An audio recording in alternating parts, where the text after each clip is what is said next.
Warning!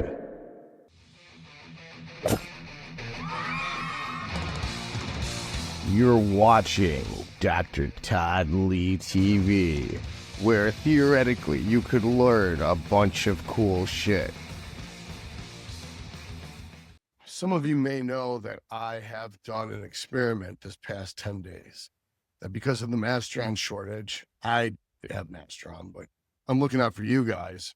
I had ran 80 tests a day, which gave me a 75 estradiol. Now, if I had added Primo or if I had added EQ, even 20 milligrams, that would have knocked that down into the 20 or less range.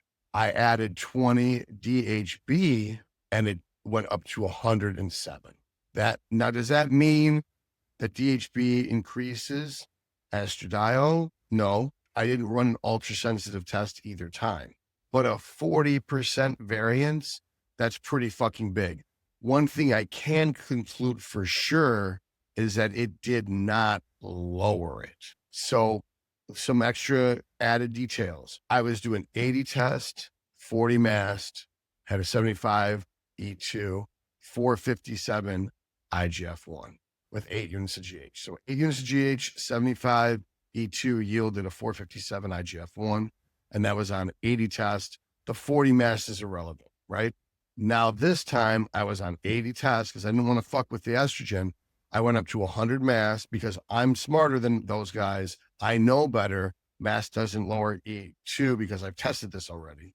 So I went up to 100 mast, added 20 DHB, the real variable, and the estradiol went from a 75 to a 107, increased it by about 40%.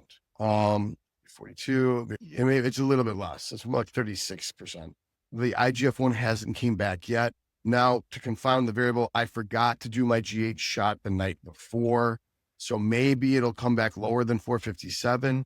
That doesn't necessarily mean anything. So what I'm going to do is next week, I'm going to do an ultra-sensitive estradiol, and I'm going to make sure I don't fuck up my IGF-1 shot the night before, so we can really compare time point 3 to time point 1.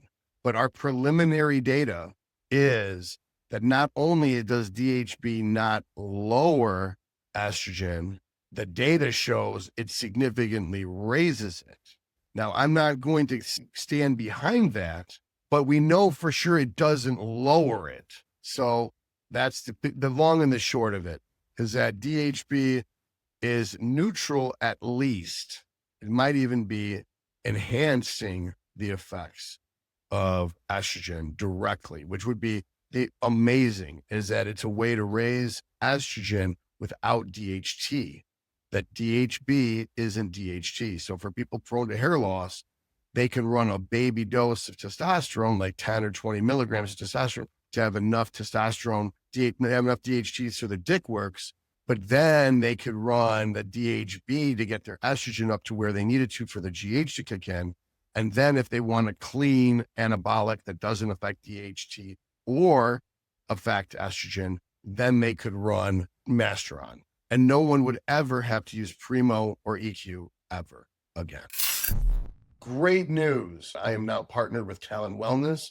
Talon Wellness will be able to provide you your medication. So you get your consult with me. I will review the blood work you got through M&M Labs, and Talon will be the HRT clinic that will get you your medication delivered to your home. So there's nothing that changes on your part. All you do the same thing. You get the consult with me. Link is in the description box, and I take care of everything. It's just that now it is now a different HRT clinic, and the lab process is going to be even smoother. The prices will also be lower than they were with the previous HRT company.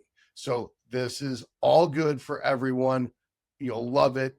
Click the link in the description box to set up your consult today, and on with the show.